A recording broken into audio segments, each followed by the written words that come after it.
El título de esta sesión es Lecciones para la ética de la investigación en América Latina y el Caribe durante la pandemia. Como muchos de ustedes sabrán, el Programa Regional de Bioética de la OPS tiene dos líneas de acción estratégicas.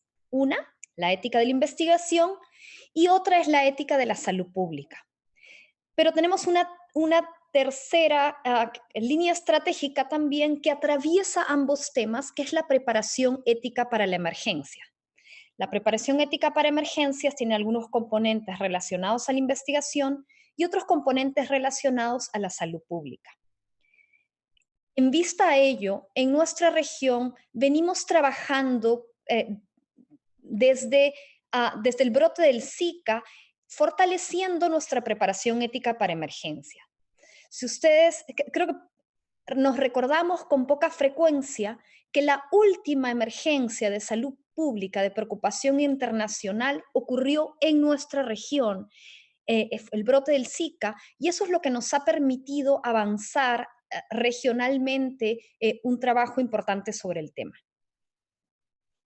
Hace poco más de un año y un par de semanas, la OMS convocó a una reunión para lo que se llama el Blueprint de investigación con COVID. Hace un año, poco más de un año, en que no sabíamos la dimensión de lo que se venía, pero sí sabíamos que había que hacer un trabajo importante en materia de investigación y asegurar que la investigación sea ética. Se estableció en ese momento el grupo de trabajo de ética de COVID-19 de la OMS, del que soy parte. En la primera reunión que tuvimos hace un año y un par de semanas, partimos de una reflexión, que era ¿qué problemas éticos anticipamos para la ética de la investigación en lo que en ese momento no era aún una pandemia? ¿Qué tenemos? ¿Qué nos hace falta? ¿Qué deberíamos como grupo de ética de la investigación a proveer? ¿Dónde tenemos necesidad de proveer mayor orientación? ¿Dónde estamos? ¿Qué nos hace falta hacer? Pensé en esta entrada para la reflexión porque un año más tarde me pregunto si estábamos en lo correcto o si no estábamos en lo correcto en el análisis que hicimos en febrero del 2020. Y además, ¿qué es lo que hemos aprendido en este año? En esta charla voy a hablar de 3 lecciones que hemos aprendido específicamente en nuestra región durante la pandemia. Voy además a referirme a lo que llamo una suerte de lección inminente con la que no hemos lidiado aún en el contexto de COVID-19, pero que nos viene con fuerza. Y a manera de cierre, quiero recordarnos algunas lecciones que aprendimos luego de Zika y antes de que empiece la pandemia de COVID-19, que han permitido que como región demos la respuesta que hemos dado. Y además, reflexionar sobre algunas lecciones y tareas que nos quedan pendientes en lo que viene. ¿Cuál es la primera lección? La primera lección la resumo como el paso 1.5. ¿A qué me refiero con esto? Cuando tuvimos esta reunión inicial de lanzamiento del Grupo de Ética y COVID-19 de la OMS, una de las cosas que notamos es que tenemos un gran volumen de orientación ética para la investigación en emergencias.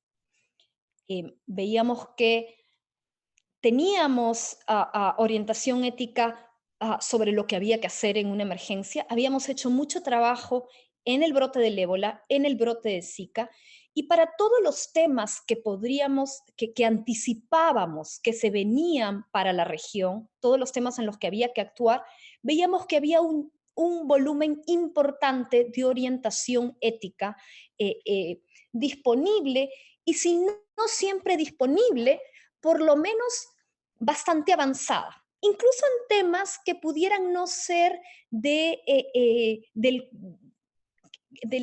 conocimiento de muchos o que no se hubieran discutido tan ampliamente en nuestra región, como el tema de los estudios de exposición con seres humanos.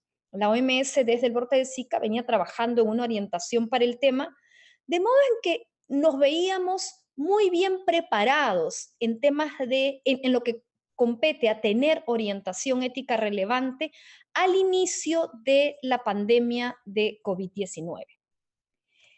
¿Cuál es este paso 1.5 al que me refiero? Cuando tuvimos esa reflexión, nuestro análisis fue que teníamos la orientación, sin embargo, lo que nos quedaba como tarea era implementar esa orientación. ¿Qué hemos aprendido? Que del paso 1, que es producir la orientación, hasta el paso número 2, que es implementar la orientación, hay un paso intermedio que no habíamos contemplado y que creo que ha demandado claramente la mayor cantidad de trabajo por parte del Programa Regional de Bioética de la OPS en nuestra región. Es decir, vimos que para implementar la orientación ética que teníamos, necesitábamos unas pautas adicionales para la puesta en práctica. Veíamos que muchos temas todavía estaban al nivel de hay que hacer X, pero no decían cómo hacer X. Por ejemplo, si ustedes van a las pautas del SIOMS, a la pauta sobre emergencia, dice, hay que hacer procedimientos, los comités tienen que tener procedimientos para hacer una revisión ética rigurosa y rápida en un brote. Hay que. ¿Cómo eran esos procedimientos? Ese detalle, ese paso intermedio, no lo teníamos aún. Y si ustedes revisan los documentos que ha producido la OPS durante la pandemia, verán que muchos de ellos son precisamente este paso 1.5. No es algo para lo que no teníamos ninguna claridad conceptual en el tema, pero es algo para lo que tampoco estábamos listos para implementar, porque no quedaba claro qué es lo que había que hacer ahora. Otro ejemplo, el tema de la supervisión ética a la luz de nueva evidencia. Los comités hacen supervisión ética sobre de las investigaciones que aprueban normalmente. Esto no es algo nuevo.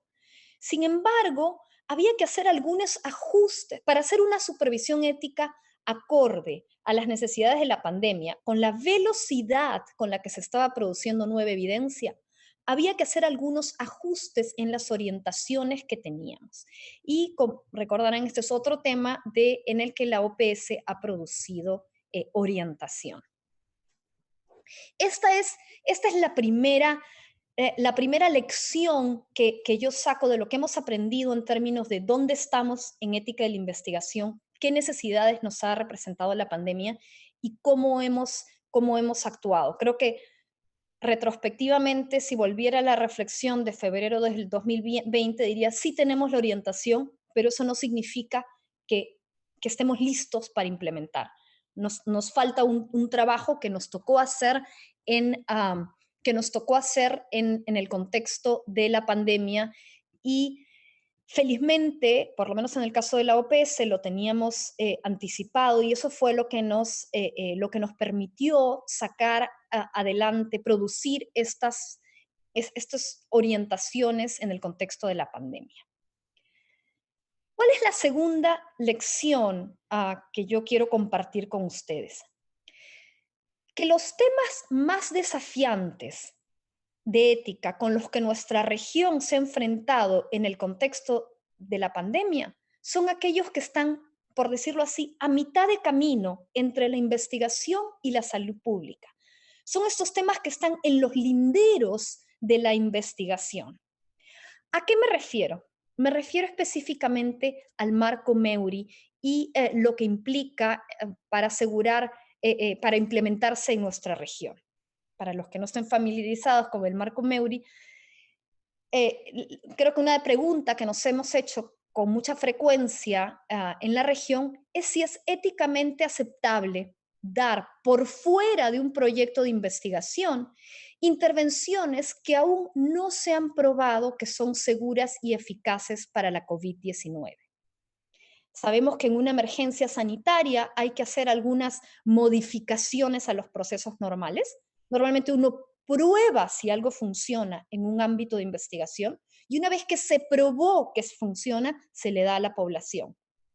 Como todos saben, hemos discutido en nuestra región muchas veces en qué situaciones algo que no se ha probado aún se puede dar fuera de un espacio de investigación, lo cual significa sin las protecciones que aseguramos en un contexto de la investigación, puesto que lo que no está probado tiene riesgos.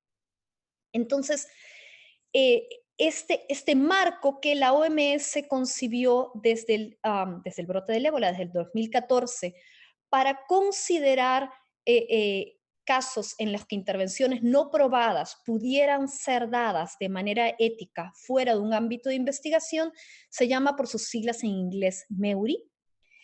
Y de alguna manera esta lección también empata con la lección previa, porque si bien la orientación ética para el marco MEURI estaba disponible, digamos, los criterios éticos, 7 criterios que harían éticamente aceptable dar una intervención no probada en una emergencia por fuera de un contexto de investigación, esos criterios estaban disponibles desde el 2014 o 15 con el brote del ébola, si habían revisado, están publicados en el 2016 en un documento de OMS, se habían aplicado nuevamente en el brote del ébola del 2018.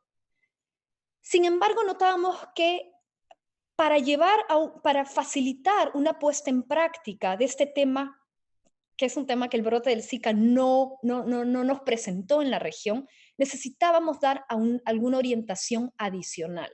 Todavía las orientaciones que había provisto la OMS necesitaban algún nivel adicional de especificación y de claridad. Entonces, trabajamos en eso, y las orientaciones del marco MEURI de la OPS no solamente precisan en qué situaciones es éticamente aceptable dar una intervención no probada por fuera de la investigación, sino que dan recomendaciones concretas para manejar estos casos. ¿En qué situaciones es éticamente aceptable hacer esto? Depende, tiene que haber una justificación de la intervención que se debe dar por fuera de un protocolo de investigación, tiene que haber una supervisión ética y regulatoria adecuada, que precisamos en el documento, un proceso de consentimiento informado y una contribución a la producción de conocimiento, incluso si no se trata de una investigación. Con ello, esta orientación especifica obligaciones específicas para los comités de ética de la investigación, incluso si se trata de intervenciones por fuera de un ámbito de la investigación, porque siguen siendo los cuerpos que están mejor situados para proveer la supervisión ética adecuada en este caso. ¿Cuál es la tercera lección que quiero compartir con ustedes? Creo que nos ha quedado claro a todos, y creo que esto es quiero comentarles, es una conversación que ya hemos tenido con los colegas de Conbioética, que el trabajo en ética de la investigación debe involucrar más activamente al público, a la sociedad en general. Y que cuando hablamos de involucrar al público, no es solamente ya una tarea de investigadores para proyectos específicos, sino que desde la ética de la investigación tenemos que buscar un mayor acercamiento con el público también. La investigación ha alcanzado una visibilidad que no recuerdo haya tenido nunca, por lo menos desde que estoy viva, en nuestra región. Venimos hablando, desde el brote del ébola específicamente, del involucramiento de la comunidad en la investigación para protocolos e iniciativas específicas. Pero el punto es que no basta con ello. Y una cosa que ha ocurrido, por ejemplo, en la OPS, pero ha sido una experiencia que se ha reproducido en muchas autoridades sanitarias de la región, incluyendo Conbioética, es que el destinatario de nuestra cooperación, de nuestras comunicaciones, ya no es solamente la autoridad sanitaria, ya no es solamente los comités de ética o los investigadores o las instituciones que realizan investigación, sino que ahora hemos iniciado el trabajo de producir material para la población en general sobre ética de la investigación. Y, por ejemplo, quizás ya me corregirán mis colegas de Convideótica si estoy equivocada, pero ellos adaptaron un material de la OPS, lo pusieron en versión video y yo creo que está disponible ya en la website de ellos. ¿Cuál es la importancia de este mensaje, de esta llegada al público? Que la investigación es tarea de todos y que finalmente, puesto que hacemos investigación con seres humanos y no en seres humanos, que debemos involucrar a los participantes, a los potenciales participantes, en este esfuerzo de aclarar cómo es que hacemos que la investigación sea ética y qué rol puede tener cada uno de nosotros. Dije inicialmente que parte de esta charla iba a referirse a algunos temas unos temas nuevos, lo que yo digo, unas lecciones inminentes, algunos temas que ya llegan. Y en este punto quizás debería reconocer que cuando tuvimos esa conversación de febrero del 2020, antes de saber las dimensiones pandémicas que alcanzaría el brote, no habíamos, quizás en ese momento, al no saber la dimensión global de COVID, pensamos que este tema nos iba a llegar más pronto, pero no nos ha llegado hasta ahora. ¿A qué tema me refiero? A la necesidad de compartir muestras y datos para hacer investigaciones en distintos lugares del mundo. En la medida en que es una pandemia y en todas partes del mundo ha habido COVID-19, no ha habido ninguna necesidad, no ha habido mayor necesidad, digamos, hasta ahora de compartir muestras y datos. Todos tienen muestras, todos tienen casos, todos tienen datos. Entonces no hemos discutido un tema que era de anticipar como importante, que es la necesidad de compartir muestras y datos éticamente, que significa que inicien el momento de recolectar, de solicitar esas muestras y esos datos con un consentimiento amplio para su uso en investigaciones futuras, que no tenemos, cuyos protocolos no están listos ya. Ahora, en el contexto en el que estamos ahora, si bien no hemos hablado, piensen en cuántas charlas de ética de la investigación han estado en el último año y qué pocas veces hemos hablado de este tema de enviar muestras, enviar datos, compartir. No ha sido un tema crucial sino hasta ahora. ¿Por qué? Por dos razones peculiares. Una, el desarrollo de variantes. Tenemos ahora variantes de COVID que aparecen en distintos lugares. Entonces, la variante que está en el lugar X hay que compartirla con otros que quieren estudiarla. Esa variabilidad, esa diversidad entre distintas versiones, distintas variantes del virus es algo nuevo. Y en segundo lugar, porque en la medida en que ya tenemos vacunas seguras y eficaces y empezamos a brindarlas a las poblaciones, tenemos poblaciones ya inmunizadas. Entonces, hay una necesidad de saber, bueno, con este nivel de inmunización se responde a esta vacuna con la que se ha inmunizado tal población es efectiva para la variante X o Y o no lo es. Entonces es ahora, con estas diversidades que empiezan a aparecer por la inmunización y por las variantes, que nos vemos en la necesidad de compartir. Tenemos que compartir muestras, tenemos que compartir datos y tenemos que hacerlo de manera ética. Tenemos que compartir, pero creo que el tema no es completo si no precisamos que de lo que se trata además es de compartir de manera justa. Y la discusión sobre compartir de manera justa nuevamente trae a la luz una intersección importante entre la ética de la salud pública y la ética de la investigación. ¿A qué me refiero con esto?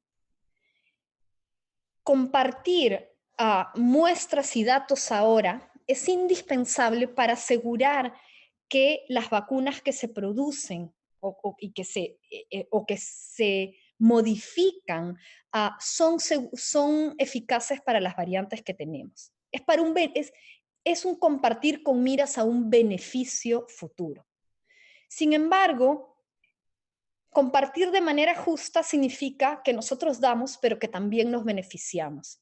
Y el desafío en el momento actual para compartir de manera justa es que creo que hay un sentido pesar en nuestra región porque si bien la región ha contribuido mucho en materia de investigación para el desarrollo de vacunas, pues muchos ensayos clínicos de vacunas se han realizado en nuestra región, todavía estamos bastante rezagados en materia de beneficiarnos de estas vacunas. Entonces, creo que este es un desafío en el que nos encontramos ahora, en que tenemos la obligación de colaborar, de contribuir con muestras y datos para las investigaciones que den una mejor solución de largo plazo a la pandemia, pero cómo tenemos el desafío de asegurarnos que esa contribución sea de manera justa, es decir, que los beneficios que redunden de esta contribución nos beneficien no en 3 años, sino más pronto. Entonces, creo que ese es un tema um, un tema importante en el que tenemos que no solamente tener una voz en una discusión global, sino que también tenemos que a mejorar nuestra comprensión sobre qué recursos tenemos para asegurar que compartimos de manera justa, que damos pero que recibimos. La OPS está trabajando en el desarrollo de una orientación sobre estos temas que esperemos que, bueno, publicaremos en el mes de marzo, pero esa es un poco la mirada y la reflexión que estamos considerando, la importancia de compartir de manera justa, de usar los recursos de los que disponemos para lograrlo. Y nuevamente es una especie de paso 1.5 porque como sabrán, este es un tema, el tema del uso de muestras y datos para estudios futuros, es un tema que ya está abordado, por ejemplo, por las pautas del CIEMS. A manera de cierre, les comentaba que quería recordarnos algunas lecciones que nuestra región aprendió antes de COVID. Hablamos siempre de los temas con los que nos hemos encontrado en el contexto de la pandemia, pero creo que no nos recordamos con suficiente frecuencia que hay unos temas de los que no hemos hablado. ¿Por qué? Porque algunos puntos que causaban, que eran motivo de duda, de discusión, acaso diría de escozor, ahora estamos todos de acuerdo. Ahora no es un tema de discusión. Y creo que es importante, conforme miramos hacia adelante, recordarnos que vamos teniendo este aprendizaje, que algunos temas que antes suscitaban confusión, ahora son motivo de consenso. Me voy a referir a 3 ejemplos específicos. A diferencia del brote de Zika, ahora en el contexto de COVID, nadie discute si un protocolo de investigación requiere aprobación ética o no. Eso creo que es una pregunta que recibimos muchísimas veces en la OPS en el contexto de Zika y ahora me parece que está claro, ¿no? La gente en la región ya se ha interiorizado la lección que la investigación que se hace en una emergencia requiere aprobación ética. Podemos discutir si lo haces más rápido, menos rápido, cómo lo haces para ser rápido, pero el que requiere revisión y aprobación ética previa ya no es motivo de discusión. En segundo lugar, el que debemos hacer una revisión ética rigurosa, pero rápida y ágil, acorde a una emergencia, tampoco es motivo de discusión. Este fue un tema bastante espinoso en el contexto de Zika, donde en muchos casos se cuestionaba que en la medida en que la revisión ética es un requisito procedimental, desviarse del procedimiento era éticamente cuestionable. Ahora la región ha procedido muy rápidamente en implementar una serie de protocolos, de procedimientos de emergencia, porque hay un consenso en que debemos hacer las cosas de una manera más rápida, más ágil, acorde a la emergencia. Y el tercer punto que no ha, en el que yo no he visto ninguna discusión, ningún cuestionamiento, que sí hubo en casos previos, como el de Zika, es la importancia del consentimiento informado amplio para usar muestras y datos en estudios futuros. No es que lo hayamos usado con miras a compartir internacionalmente, pero a nivel de los propios centros de investigación locales, yo no he visto no he visto que este tema ha generado confusiones, no he visto que se haya dicho, no, el consentimiento solamente puede ser específico, no puede ser amplio. Creo que esa es una lección que ya aprendimos. En materia de las tareas pendientes, ¿qué nos queda? ¿Dónde estamos? Creo que es claro que si bien nuestra región ha avanzado de una manera bastante deliberada y consistente, implementando la orientación ética que es necesaria para dar respuesta a los desafíos con los que nos presenta la pandemia, creo que lo que es claro es que hay mucho camino por andar aún. Creo que lo que en algunos casos, varios me habrán escuchado decir esto, lo que en algunos casos creímos que era la carrera de 100 metros es la maratón. Entonces, antes creímos que bastaba con que el comité, por decirlo así, el comité central o el comité XY tuvieran procedimientos de emergencia. Bueno, ahora quizás, ahora no son dos comités. Esto es una carrera más larga, tenemos que seguir andando con esto. La supervisión ética de investigaciones en curso a la luz de la evidencia actual creo que sigue siendo uno de los temas que ocupa más a los comités ahora, y que el tema de MEURI sigue siendo otro tema en que hay mucho trabajo que hacer en nuestra región para asegurar una implementación rigurosa. El segundo tema, la segunda tarea pendiente es, bueno, lo que mencionaba hace un momento sobre la necesidad de fortalecer nuestra capacidad de promover el intercambio, el compartir muestras y datos para investigación futura, que implica recoger muestras y datos de manera ética hoy, que es crucial para los temas de estudios de variantes, de eficacia de vacunas. Como les decía, tendremos una orientación de la OPS próximamente para el tema, pero esto tenemos varias capacidades en las que tenemos que trabajar en la región, y algunas, por ejemplo, van más allá de un ámbito estrictamente de ética de la investigación. Los acuerdos que se llaman en inglés Material Transfer Agreements, MTA, acuerdos de transferencias materiales, es un tema en el que en general hay poca no estamos suficientemente expertos en la región en desarrollar, adaptar Material Transfer Agreements para asegurar que compartimos muestras y datos de manera justa. Y finalmente, creo que tenemos la tarea de dar respuesta a algunas debilidades que hemos encontrado en nuestra región desde que inició la pandemia. Hemos encontrado debilidades en materia de transparencia de la investigación, pero creo que no solamente con una mirada al interior de un país, sino con una mirada global. Creo que todos los países de nuestra región deben requerir el registro de todos los ensayos clínicos que se hacen en el país, no solamente en cualquier plataforma nacional, sino en un registro que alimente la plataforma global de la OMS, que se llama ICTRP por sus siglas en inglés. Una pandemia nos ha puesto muy en claro que este abordaje global es indispensable. Podemos registrar a nivel nacional, pero si no, nuestros ensayos clínicos no hacen parte de la lista del registro global, estamos quedándonos.